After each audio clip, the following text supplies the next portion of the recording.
wa rahmatullahi wa barakatuhu. Barkamu da haka, barkamu da sake kasancewa da ku a cikin wannan sabon bidiyon.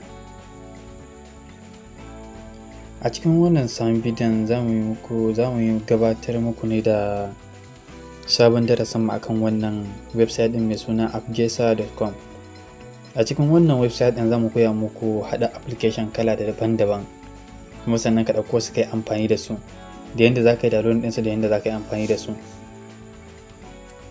Dan bai da wannan farkon ziyartar kuma channel ta mutai Ibrahim, kar ka manta kai mana subscribe kana baka da makara. Dan wanda ya mace ka san wannan website din mai suna appgesa.com.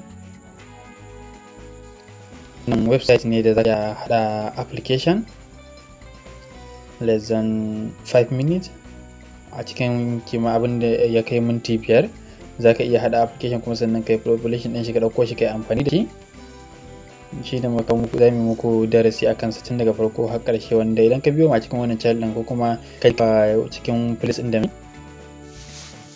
kai tsaye, to zaka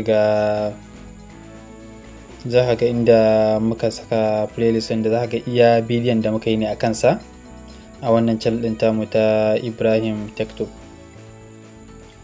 Ina ƙara da jaddada maka dan uwa, idan baka yi subscribe ba channel din, kar ka manta kai mana subscribe din rawa, domin za ku samu bidiyoyi masu kyau masu ma'ana wanda za ku koyi abubuwa da dama a cikin wannan website din mai suna Appgesa. Yau bayan ka shigo wannan website din, abin da za ka fara yi shine za ka fara create app din nan kamar haka. Da zarar ka yi clicking na wajen create app din nan kamar haka, sai ka jira shi ya bude maka da site din na creating din application. Gashi nan anan wajen ya bude maka site na creating din application kamar haka. Yanda ya bude maka wannan section din ga nan, wani kalar website zaka hada. Idan website ne na kamar wannan na website converting to app, zaka iya hadawa, amma dai mu ba wannan zamu yi ba. Idan har ka yi clicking ka saka dukkanin bayanan da ake bukata, za su baka dama ka yi register. Da zarar ka register kenan ka mallaki account din su. Amma tun da mu mallaki account din su, abu ɗaya da zamu yi shine login.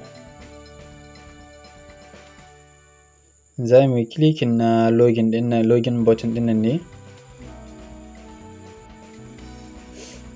Da zarar mun yi clicking na login detail din nan, ka gani gashi nan inda ya kawo mu.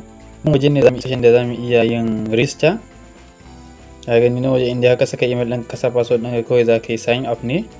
Idan kuma connection zaka yi da Gmail ɗinka zaka iya yi, amma dai mu abin da zamu yi login ne. Zamu dan taba wannan ne. Da zarar mun taba, to sai mu clicking na login, mu gani muna da account ana. Yawa, bari mu jira ya bude. To Allah ya, muna da account a nan wajen. Gashi ne ya bude, wanda bamu taba yin create din duk kowane application ba a ciki. Zan fara yin tabawa ne nan wajen wannan create app din nan kamar haka. Da zarar mun yi clicking na create app din nan, sai mu dan jira shi ya gama loading. Da zarar ya gama loading, zai kawo mu wannan page. Wannan sune page da zaka iya hada application. Da fari, idan kar mu je daga saman nan haka, gashi nan wajen create app ne now. Gashi nan wajen hadda game maker da sauransu. Na wajen gashi nan idan popular ne, kuma business ga individual. Bari mu taba business ka gani, ga irin abubuwa dai da dama. Yawwa, ga sunan su ma dai zaɓuɓɓuka ne da dama da zaka iya hadawa. Su ma ga sunan da zaɓuɓɓuka ne da dama da zaka iya hadawa. Sai kuma mai muhimmanci da ya kamata a ce ka sani shine wannan application, wannan website din na hada application ba fa free bane ba. Ba free bane ba, suna da nasu plan din, wanda package ne wanda zaka siya.